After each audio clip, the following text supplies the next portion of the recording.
քանի որ ընդդիմությունը բուրըն եւ նաեւ իշխանությունը նախընտրական փուլում է, երկիրը կարելի ասել եռում է նախընտրական փուլում, տարբեր հայտարարություններ են հնչում, որոնք հիմնականում տնտեսությանն են վերաբերում։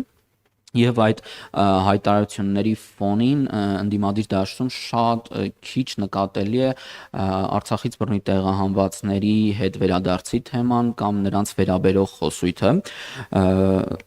Մեզ հետաքրքրում է արդյոք ձեր օրակարգում կա նման թեմա, արցախցիների հետ վերադարձի թեման եւ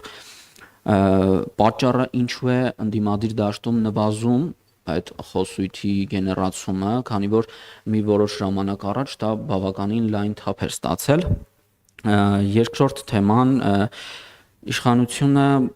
ընդդիմությանն է մեղադրում, մասնավորապես դաշնակցությանը, քանի որ մենք այստեղ ներկայացուցիչներից չունեցանք հնարավորություն հարց ուղղելու ուղեմ, եթե պատասխանը ունեք կարող եք ասել։ Լեռնային Ղարաբաղը հայաթափելու մեջ, այսինքն դաշնակցությունը ինչ որ ժամանակ իշխանություն փոխվեց եւ այլն, երեք էր խոսվում այդ թեմայով, եթե նմանատիպ հարցի պատասխանը ունեք, խնդրեմ ասեք։ Հետաքրքրական է, որ երկու հարցն էլ ինձ չէր վերաբերվում, փաստացի, հեսա կբացատրեմ ինչի, բայց փորձեմ ամեն դեպքում պատասխանել։ Առաջին հարցի հետ կապված, ես չգիտեմ, թե ընդդիմադիր որ շրջանակներին նկատի ունեք Հանրապետական կուսակցությունը Հայաստանի պարլամենտական ընդդիմադիր պարլամենտում ներկայացված ընդդիմադիր կուսակցությունն է եւ մեր վերջին համագումարի բանաձևում առանձին կետով խոսվում է Արցախահայերի, Արցախում բնակվող հայերի վերադարձի իրավունքի մասին։ Ու ես կուզենայի օգտվելով հնարավորությունից, որ կառավարությունում բեմադրվող շոու ծրագիրը ենթադրում եմ ավելի հետաքրքրական է, քան այս ճեպազրույցը, մի քիչ ավելի շատ ժամանակ կտրամադրեմ այդ հարցին։ Տեսեք, ինչ է ասում այսպես կոչված իշխանությունը։ Իշխանությունը ասում է, այ որ դուք խոսեք իրավունքի մասին, Ադրբեջանն այ։ Իրանք այս մի քանի տարի է ոչ Արցախ բառն են ասում, ոչ ինքնորոշման իրավունք են ասում, ոչ արցախահայերի վերադարձի իրավունք են ասում, որոնք իրավունքներ են ֆիքսված, թե միջազգային իրավունքով, թե քաղաքական բարձրագույն ուժ ունեցող փաստաթղթերով։ Ինչը դրանից փոխվում։ Մի ամիս առաջ Ադրբեջանը էլի մի արշավ էր սկսել մի քանի օրանոց։ Ես չեմ ուզում հայկական ինֆորմացիոն դաշտ բերել այդ ամեն ինչը, բայց տարբեր կալիբրի չինովնիկներով, տարբեր դա գոնգո է կոչվում, պետական ֆինանսավորում ունեցող հասարակական կազմակերպությունների միջոցով, բյուջետային է, տողով բյուջետային ֆինանսավորում ունեցող հասարակական կազմակերպությունների միջոցով, նորից խոսում էր ինչ որ ցնդաբանություններ մեր հայրենիքի հետ կապված, ինչ որ գոյություն չունեցող թվեր էր հնչեցնում եւ այլն։ Ես կարող եմ հասկանալ Հայաստանի Հանրապետության այն քաղաքացուն, ով ջարդված, խայտառակ կառավարմամբ պատերազմից եւ դրա արդյունքներից ճնշված կարող էր ասել. լավ, հլը տասեք տեսնենք այս Փաշինյանի առաջարկածը ինչ է, փորձենք։ Դրա համար կար 5 տարի։ Բոլորս տեսնում ենք, որ այդ ճանապարհը անօգուտ է։ Ինչքան ուզում է չասես, միևնույն է Ադրբեջանը խոսալու է թե ցնդաբանությունները փախստականների հետ կապված, թե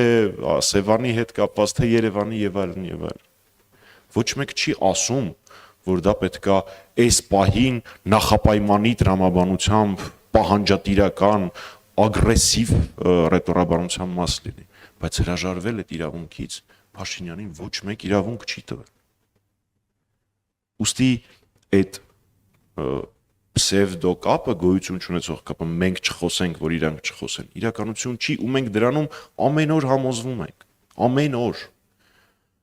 Ձեր առաջին հարցի հետ կապված չգիտեմ ում էր վերաբերվում հարցը, հանրապետականի վերջին ամենամեծ քաղաքական իրադարձությունը եղել է մեր 18-րդ հերթական համագումարը, որի բանաձևի մեջ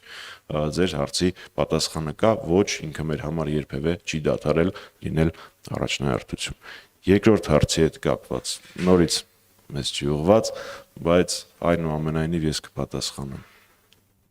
Ձեռ են առնում մեզ։ Չէ լուրջ, Փաշինյանենք ձեռ են առնում։ իրանց կառավարման օրոք ստորակետ պատճառով Արցախը գրավվել է եւ հայաթափվել։ Դե եթե հանկարծ եւ այլն դուք շնորհավորեցիք, դուք ուղիղ 6 օր այսինչ կուսակցության ղեկավար ներազգային ժողովի նախագահ Արցախում լուրջ են ասում։ Բա ինչի չեն ասում, որ գիտեք, ես սահմանափակում ունեմ խոսել մի մարդու մասին, ով հիմա Բաքվի բանտում է, անկախ իմ